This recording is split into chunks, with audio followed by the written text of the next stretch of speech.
자, 오늘은 열왕기상 8장 54절부터 61절까지죠.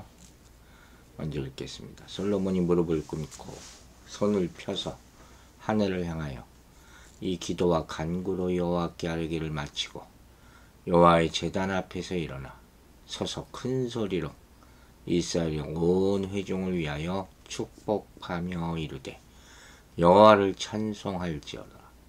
그가 말씀하신 대로 그의 백성 이스라엘에게 태평을 주셨으니 그 종 모세를 통하여 물은 말씀하신 그 모든 좋은 약속이 하나도 이루어지지 아니함이 없도다. 우리 하나님 여호와께서 우리 조상들과 함께 계셨던 것 같이 우리와 함께 계시옵고 우리를 떠나지 마시오며 버리지 마시옵고 우리의 마음을 주께로 향하여 그 모든 길로 행하게 하시오며 우리 조상들에게 명령하신 계명과 법도와 율례를 지키게 하시기를 원하오며 여호와 앞에서 내가 간구한 이 말씀이 주야로 우리 하나님 여호와께 가까이 있게 하시옵고 또 주의 종의 일과 주의 백성 이스라엘의 일을 날마다 필요한 대로 돌아보사 이에 세상 만민에게 여호와께서만 하나님이시고 그 외에는 없는 줄을 알게 하시기를 원하노라.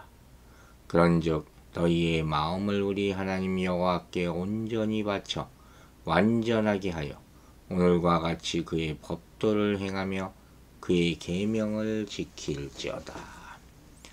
자, 솔로몬의 기도하는 모습이 아주 상상이 가죠. 눈에 선합니다. 이 성전 봉헌식에서 기도를 마친 솔로몬이 이제 백성을 향해서 큰 소리로 축복하는 그런 장면이죠. 그 축복은 하나님을 찬양하고 백성에게 권면하는 그런 내용으로 가득 차 있어요. 54절과 55절에서 솔로몬은 기도를 어떻게 한다고 했어요? 무릎을 꿇고 손을 펴서 하늘을 향하여 했다. 기도를 시작할 때는 서서 했다 그랬잖아요. 마칠 때는 무릎을 꿇은 모습을, 그 변화를 또 우리가 발견할 수 있죠. 이 간절한 마음이 점점 하여튼 이 꿇어 엎드리게 되는 거예요. 이렇게 됩니다, 여러분. 정말로 하나님께 집중해서 기도할 때. 근데 하늘을 향해서 손을 펴서 기도하는 모습은 변함이 없죠. 경외하는 마음은 변할 수가 없는 것이죠. 그리고 이제 백성들을 축복하는 것. 이때 그의 마음은 어땠을까요? 아주 그냥 충만했을 것 같아요. 감사와 기쁨과 이런 표현이 입에서 계속 나올 때가 있잖아요. 여러분의 기도도 이런 기도가 되기를 바랍니다. 진정한 감격이죠. 성령 충만하면서 주를 찬양하는 그런 내용들이 입에서 나오는 거죠. 중언부언하는 것도 아니고 불평불만을 터뜨려내는 것도 아니고 주님을 오심을 진짜로 기다리는 사람들은 그 열정과 그 충만함이 점점 커지는 거예요. 그래서 청원을 하는 것이죠. 두려움과 떨림을 가지고 주의 거하는 곳으로 들어가는 것이고 하나님 성령의 권능을 입고 충만함을 입고 소망을 가지고 희망을 가지고 이제 영적 전쟁에 나서는 그런 태도를 갖추고 나오게 되는 것이죠. 들어갈 때하고 나올 때 틀리다니까요. 기도를 시작할 때하고 기도를 마칠 때하고 기쁨과 감격으로 그 변화의 빛이 얼굴에 나타나게 되는 거예요. 그게 변한 모습이죠. 하늘의 축복으로 충만한 성령 충만한 모세처럼 얼굴에 광채가 나는 그런 모습 나타나게 되기를 바랍니다. 자, 그 찬양을 계속 봅니다. 56절에 여호와를 찬송할지어다. 그가 말씀하신 대로 그의 백성 이스라엘에게 태평을 주셨으니 그 종 모세를 통하여 물은 말씀하신 그 모든 좋은 약속이 하나도 이루어지지 아니함이 없도다. 찬송의 이유가 나옵니다. 여러분 뭘 찾으셨습니까? 솔로몬은 태평을 그 이유로 듭니다. 솔로몬은 먼저 약속을 지키시고 이스라엘 백성에게 안식의 터전을 주신 여호와 하나님을 찬양하고 있죠. 여기서 태평으로 번역된 히브리어 메누하, 쉼터라는 뜻이거든요. 시편 23편에는 쉴만한 물가 할 때 쉴만한 같은 단어, 의미심장하죠. 솔로몬은 이 약속의 땅 가나안을 이스라엘에게 안식의 터전으로 주셔서 정착해 살 수 있게 해주신 하나님을 찬양하고 있는 거예요. 이스라엘에게는 절대적으로 중요한 것이었죠. 하나님이 모세를 통해서 말씀하신 것이 결국 약속하신 모든 것이 다 이루어졌다 하는 거죠. 이 종살이의 땅 애굽에서 이스라엘을 구원해내시고 죽음의 땅인 광야를 통과해서 약속의 땅 가나안에 정착하게 한 것을 다 의미하는 것이죠. 또 시내산에서 율법을 주신 것, 이게 또 포함되죠. 이렇게 보면 하나님을 생각하는 거예요. 나를 생각하는 것이 아니라 또한 언약을 생각하는 것이죠. 약속을 파괴하는 인간과 약속을 지키는 하나님, 이제 대조, 이 너무 뚜렷하죠. 모든 신적인 약속은 하나님의 불변하는 충실하심, 신실하심의 근거를 두고 있는 거예요. 우린 거기에 의지하는 거죠. 또 하나님의 전능하심에서 뒷받침되는 것이죠. 충실하심과 전능하심, 신실하심과 능력이 있으심, 이게 우리 기도가 응답받을 수 있는 뒷받침이 되는 거예요. 그러니까 이런 하나님의 의지에 반대되는 것은 무엇이든지 필연적으로 멸망하게 될 것인 반면에 하나님이 약속하셨던 것은 무엇이든지 간에 반드시 성취될 것을 우리는 믿음으로 기도해야 될 것이에요. 솔로몬은 이렇게 이스라엘을 축복하면서도 정작 복을 달라고 간구하는 것은 아니에요. 대신에 하나님이 모든 좋은 약속을 이루셨다고 고백하면서 태평을 주심에 감사하고 있죠. 이미 하나님이 함께 해주시고 안식의 복을 누리게 하신 은혜를 바라본 거죠. 은혜 안에서 기도하는 그런 모습이죠. 생각해 보세요. 안식의 축복이 없다면 다른 모든 것들은 무익하게 되는 거예요. 의미가 없어요. 기쁠 수가 없으니까. 약속된 안식이 주어지기 전에 오랫동안 힘든 세월들이 계속되어 왔고 많은 시험들이 주어졌었죠. 그러나 결국 안식이 왔다는 것이 가장 큰 축복이다. 여러분도 이런 안식을 누리게 되기를 바랍니다. 57절을 봅시다. 우리 하나님 여호와께서 우리 조상들과 함께 계시던 것 같이 우리와 함께 계시옵고 우리를 떠나지 마시오며 버리지 마시옵고. 솔로몬은 최고의 축복, 최고의 소원, 이걸 언급하고 있어요. 이스라엘 백성이 바라는 가장 귀한 복이 무엇인가? 바로 하나님이 함께 하시는 임마누엘의 복이다. 아멘으로 화답하시기 바랍니다. 건강, 재물, 명예 다 좋죠. 그러나 정말 완전한 복은 하나님이 함께 하시는 복이다. 솔로몬은 아브라함을 비롯한 조상들과 동행하셨던 하나님을 회상하면서 이제 이스라엘 백성과 동행해 주시를 소망하고 있는 거예요. 아브라함이 하나님의 음성을 받아서 그 초기 삶의 우상적인 환경, 그 본토 친척 아비의 집을 떠나 갈대아 우르는 어디입니까? 그 우상이 득실시 아브라함의 아버지가 우상 만든 사람이었다 했잖아요. 거길 버리는 거예요. 그걸 떠나게 한 거예요. 그래서 무한한 유산의 조상이 하나님의 축복의 조상이 되지 않습니까?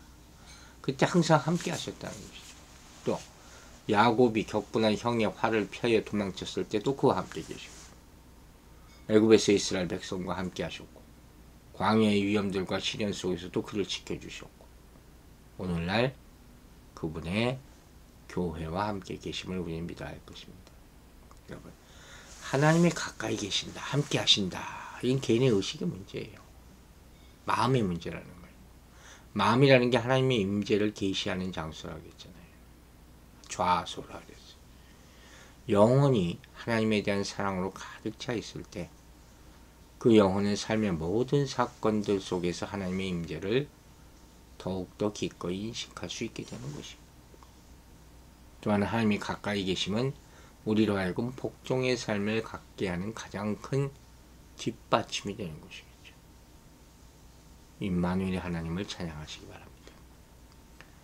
58절이에요. 우리의 마음을 주께로 향하여 그의 모든 길로 행하게 하시오며 우리 조상들에게 명령하신 계명과 법도와 율례를 지키게 하시기를 원하오며. 자, 하나님의 우리의 관계는 뭐예요? 일방통이 아니라겠죠. 교제를 나누는 거예요. two-way communication. 마음을 주고받는 관계라는 거예요. 하나님이 우리에게 오시는 임마누엘의 복을 소원하면서 하나님의 뜻과 반대 방향으로 걸어간다면 이건 말도 안 되는 거죠. 하나님 만날 수 없어요. 우리가 이렇게 기도하면 안 된다는 거예요. 너무 일방적으로. 그러므로 하나님의 뜻을 받드는 것이 먼저, 그분의 명령에 순종하면서 그분이 지시하신 방향으로 걸어가는 것이 동행이란 말이에요. 또 하나님이 명령하신 것을 계명과 법도와 율례라 이렇게 했어요. 다 똑같은 말이지만 굳이 구분해서 본다면 계명은 하나님의 명령, 법도는 하나님의 법령, 율례는 신앙적인 관습 혹은 규칙을 말하겠죠. 하나님의 명령을 지키는 것이 중요하기 때문에 솔로몬은 나중에 또다시 강조하면서 당부하는 것을 볼 수가 있어요. 59절입니다. 여호와 앞에서 내게 간구하니 말씀이 주야로 우리 하나님 여호와께 가까이 있게 하셨고 또 주의 종의 일과 주의 백성 이스라엘을 날마다 필요한 대로 돌아보사. 솔로몬은 자신이 드린 기도가 하나님께 상달되어서 하나님이 날마다 유념해 주시기를 소망하는 거예요. 또한 기도를 들으시는 하나님이 이스라엘 위해서 응답해 주시고 날마다 이스라엘을 돌봐주시기를 바란다는 것이죠. 우리 순례자의 노래라고 부르는 시편 121편을 보면 이스라엘을 돌봐주시는 하나님을 찬양하지 않습니까? 내가 산을 향하여 눈을 돌리라. 나의 도움이 어디서 올꼬. 이스라엘을 지키시는 이는 졸지도 아니고 주무시지도 아니하시는도다. 여러분들 이 하나님을 찬양하시기 바랍니다. 이렇게 솔로몬은 태평의 복을 주신 하나님께 감사한 후에 이스라엘 백성 가운데 계셔서 날마다 필요한 것을 돌아봐 주시는 하나님께 향하여 복을 구하고 있죠. 또 이스라엘이 마음을 다하여 하나님의 집에 온전히 순종함으로써 하나님의 언약이 성취되는 진정한 복을 계속 누릴 수 있도록 소원하고 있는 거예요. 성도는 이와 같이 기도하는 것이 하나님이 함께 하시는 영적 이스라엘, 예수 그리스도 안에서 이미 평강의 복을 누리는 존재라 하지 않았습니까? 그러므로 우리는 솔로몬처럼 기회가 될 때마다 하나님의 언약의 기초에서 다른 성도들도 축복하며 복의 통로가 되어야 할 것이에요. 기복적으로 신앙생활을 하지 말라는 거예요. 하나님께서 예수 그리스도 안에서 주신 모든 약속을 이루실 것을 꼭 믿으시기 바랍니다. 그렇게 이 하나님이 영적 이스라엘 공동체 가운데 계시고 성도들이 하나님의 법도와 규례를 마음을 다해서 지킴으로써 언약의 축복을 계속해서 누릴 수 있도록 기도해야 할 것입니다. 60절을 봅시다. 이에 세상 만민에게 여호와께서만 하나님이시고 그 외에는 없는 줄을 알게 하시기를 원하노라. 이게 무슨 말이냐? 솔로몬은 여호와께서 이스라엘 백성을 지키시고 돌봐주시는 것을 통해서 만민이 여호와 하나님을 알게 되기를 소망하고 있어요. 이 궁극적인 기도의 이유가 되는 거예요. 이스라엘 백성이 섬기는 여호와가 하나님이시라 하는 사실은 그들을 인도하시는 하나님의 역사를 통해서 세계 만면에 알려지게 되는 거죠. 그래서 사람들이 다 이스라엘을 두려워하는 거 아니에요. 그러므로 이스라엘 백성의 역사 자체가 하나님을 알리는 메시지가 되는 것이고, 오늘날에는 우리가 하는 모든 언어 행실을 통해서 하나님의 영광을 나타낼 수가 있고 가릴 수도 있다는 계속 얘기하잖아요. 이렇게 하나님이 이스라엘로 하여금 언약의 축복을 누리게 하시는 목적은 뭐냐? 하나님 외에 다른 신이 없음을 온 열방에 알게 하려는 것. 이게 목적이에요. 궁극적인 목적이에요. 하나님의 영광을 나타내는 것이죠. 그래서 솔로몬은 하나님의 언약 규례에 이스라엘이 마음을 다해 지속적으로 충성함으로써 축복의 통로가 되도록 기도하고 있는 것이죠. 그리고 아까 언급했듯이 또 계속 나오듯이 솔로몬은 지금 이스라엘 회중이 하나님께 복받고 태평 누리는 것에만 초점을 두지 않았다는 거예요. 하나님이 약속을 신실하게 이루신 것처럼 우리도 온전한 마음으로 하나님의 언약에 충성해야 한다. 그로 인해 복을 누리는 우리를 보면서 세상 사람들이 하나님이 살아계심을, 참신이심을 깨닫게 해야 된다는 것이죠. 그래서 성도가 다른 성도를 위해서 축복하고 기도하는 것은 매우 중요하다는 것이죠. 솔로몬 또한 이스라엘을 축복하고 그들이 하나님을 알려야 하는 사명을 잘 감당하게 할 수 있게 해달라고 간구해요. 그래서 선택한 거예요. 그거밖에 이유가 없는 거예요. 먼저 선택한 것이 그들만 선택한 것이 아니라 그러죠. 그래서 솔로몬이 기도한 것처럼 사람들이 하나님의 복을 받고 각자 자신의 사명을 잘 감당해서 열방의 빛이 되는 것을 복의 초점으로 삼아야 한다 하는 것입니다. 마지막으로 61절 보겠습니다. 그런즉 너희의 마음을 우리 하나님 여호와께 온전히 바쳐 완전하게 하여 오늘과 같이 그의 법도를 행하며 그의 계명을 지킬지어다. 우리가 지켜야 될 가장 중요한 게 뭡니까? 온전한 마음으로 하나님의 뜻을 실천하며 지키는 것이. 믿음과 행위는 별개의 것이 아니라 하는 거죠. 그래서 야고보가 행함이 없는 믿음은 죽은 것이라고 말하지 않습니까? 자, 이렇게 성전 봉헌식이 있는 날 모든 이스라엘이 기뻐합니다. 하나님도 기뻐하시고 하나님은 그분의 자녀들이 정성을 모아서 예배하는 곳에 임하시고 이스라엘은 이 봉헌을 통해서 민족과 국가 모두를 하나님께 바치는 거예요. 하나님은 그들의 결심과 소원을 들으시고 이 제사를 받으시는 모습이에요. 실로 하나님과 그분의 백성이 하나가 되는 것이죠. 이 봉헌 기도를 드린 솔로몬은 백성들을 향해 오늘과 같은 삶을 살라고 선포하고 있습니다. 최고의 정성과 사랑을 하나님께 드리며 예배하는 삶, 이것을 강조하고 있는 것이죠. 로마서에서는 우리 몸을 하나님의 거룩한 산제사로 드리라. 이것이 우리의 드려야 할 영적 예배라 하지 않습니까? 우리도 이와 같이 하나님께 영광 돌리는 기도를 드림으로 하나님의 자녀임을, 하나님의 살아계심을 세상에 선포하는 그런 영적 삶을 살게 되기를 주 이름으로 축원합니다. 기도하겠습니다. 아버지 하나님 감사합니다. 손을 들어 찬양하고 기도합니다. 무릎 꿇고 경배하며 기도합니다. 약속을 지키시는 하나님 아버지, 그 약속을 우리를 통해서 이루시는 하나님을 찬양하고 기도합니다. 하나님의 신실함과 하나님의 전능함에 의지하며 기도할 때 그 뜻이 반드시 나타나게 될 줄로 믿습니다. 임마누엘의 복을 누리게 하여 주시옵소서. 우리 온 성도들이 하나님과 동행하게 하여 주시옵소서. 하나님과 교제하는 그런 소통하는 그런 인생 살게 하여 주시고 그런 기도 가운데 하나님의 응답받게 하여 주시옵소서. 하나님께서 우리에게 태평의 복을 주심을 감사하며 우리 모든 성도들의 가정에 평안이 깃들기를 간절히 기도합니다. 우리의 모든 삶의 모습을 통해서 하나님 홀로 영광받아 주시옵소서. 감사드리며 예수 그리스도 이름으로 기도했습니다. 아멘.